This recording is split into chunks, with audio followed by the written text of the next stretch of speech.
దిగంబరా దిగంబరా దత్తా దిగంబరా శ్రీపాదవల్లభ దిగంబరా శ్రీ నరసింహ సరస్వతి దిగంబరా. శ్రీ గురుచరిత్ర అధ్యాయం 23. శ్రీ గణేశాయ నమః. శ్రీ సరస్వత్యై నమః. శ్రీ గురుభ్యో నమః. సిద్ధముని ఇంకా ఇలా చెప్పారు. నామధారక, శ్రీ గురుడు గొడ్డుబర్రె నుండి పాలు పితికించడంతో అంతవరకు గుప్తంగా ఉన్న ఆయన మహిమ వెల్లడైపోయింది. ఆ మర్నాడు కొందరు గ్రామస్తులు మట్టి తోలుకోవడానికి బర్రెను బాడుగకు ఇమ్మని అడగటానికి వచ్చారు. అప్పుడు ఆ బ్రాహ్మణుడు, అయ్యా, మా గేదె పాలిస్తున్నది కనుక ఇక నుండి దానిని మట్టి తోలడానికి పంపలేము అని చెప్పి నాడు ఆ గేదె ఇచ్చిన పాలు చూపించాడు. ఆ గ్రామస్తులు, అరెరే, ఇంతవరకు ఒక్కసారైనా కట్టని ఈ ముసలి బర్రె పాలు ఎలా ఇచ్చింది అని ఆశ్చర్యపోయారు. అద్భుతమైన ఈ వార్త ఆ ప్రాంతమంతా ప్రాకి ఆ నగరమేలే రాజుకు చేరింది. అతడు ఆశ్చర్యపడి కుతూహలంతో బ్రాహ్మణుని ఇంటికి వచ్చి చూచి అది సంగమంలో నివసిస్తున్న యతీశ్వరుని మహిమ అని తెలుసుకొన్నాడు.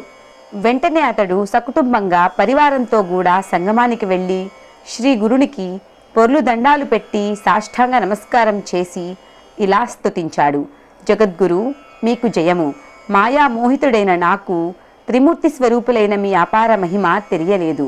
పరంజ్యోతి స్వరూప, నన్ను మీరే ఈ సంసారం నుండి ఉద్ధరించాలి.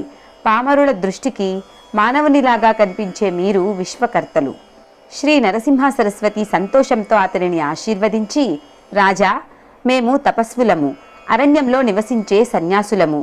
నీవు సకుటుంబంగా పరివారంతో మా దర్శనానికి వచ్చావేమి అన్నారు. రాజు సవినయంగా నమస్కరించి, ప్రభు, మీరు భక్తులను ఉద్ధరించడానికి అవతరించిన నారాయణులే. వాత్సల్యంతో వారి కోరికలను అనుగ్రహించి సంతోషపెట్టడమే మీ స్వభావము. అట్టి మీరు ఈ అడవిలో నివసించడం ఎందుకు? నా ప్రార్థనను మన్నించి మీరు గంధర్వపురంలోనే నివసించండి. మీరు అనుష్ఠానం చేసుకోవడానికి మఠం నిర్మించి సమర్పించుకుంటాను. మీరు అక్కడ ఉండి మమ్మల్ని ఉద్ధరించండి, మా పట్టణాన్ని పావనం చేయండి అని స్వామి పాదాలు పట్టుకున్నాడు. అప్పుడు స్వామి, ఇది భగవదేచ్ఛ.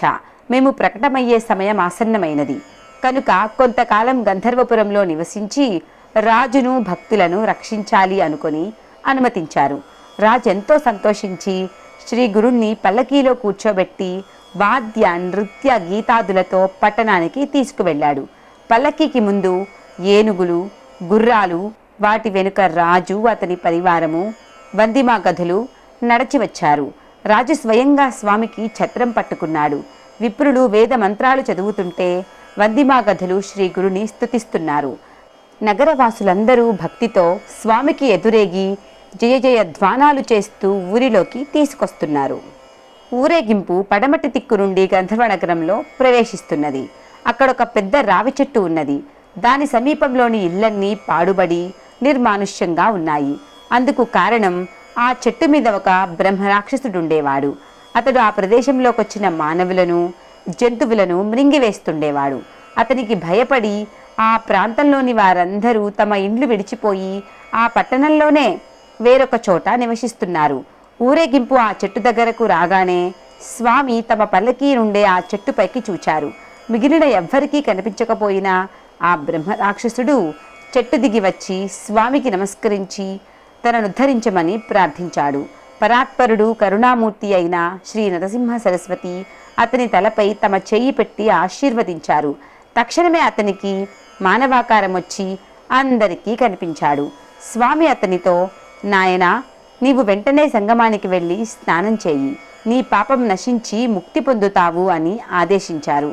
అతడు స్వామికి నమస్కరించి వెంటనే సంగమానికి వెళ్ళి స్నానం చేసి ఆ శరీరం విడిచిపెట్టి ముక్తి పొందాడు. ఈ సన్నివేశం చూచిన పట్టణవాసులు శ్రీ గురుడు సాక్షాత్తు పరమేశ్వరుడని తెలుసుకున్నారు.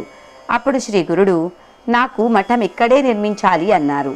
అప్పటికప్పుడే ఆ సమీపంలో ఉన్న ఒక పాడుబెట్టిన ఇల్లు శుభ్రం చేశారు. దానినే ఆ రాజు ఒక మఠంగా రూపొందించి స్వామికి సమర్పించారు.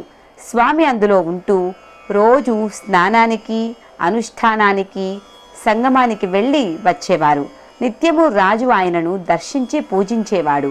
శ్రీ గురుడు సంగమానికి వెళ్ళేటప్పుడు మళ్ళీ మఠానికి తిరిగి వచ్చేటప్పుడు ఆయనను పల్లకీలో కూర్చోబెట్టి రాజమర్యాదలతో తీసుకువెళ్ళేవాడు.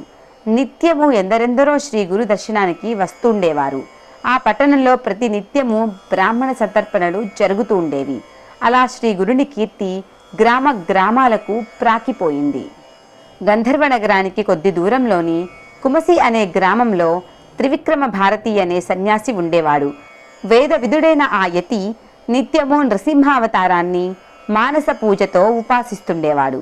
ఇతడు శ్రీ గురుని గురించి విని ఆ యతి దాంభికుడు, సన్యాసాశ్రమ ధర్మానికి విరుద్ధంగా వైభవం అనుభవిస్తున్నాడు అని ఆక్షేపిస్తుండేవాడు. విశ్వవ్యాపి సర్వసాక్షి అయిన శ్రీ గురుడు ఆ సన్యాసి చేస్తున్న ఆత్మనిందను తెలుసుకున్నాడు. అప్పుడొక అద్భుతం జరిగింది. శ్రీ దత్తాయ గురవే నమః. శ్రీ శ్రీపాద శ్రీ వల్లభాయ నమః. శ్రీ నృసింహ సరస్వత్యై నమః.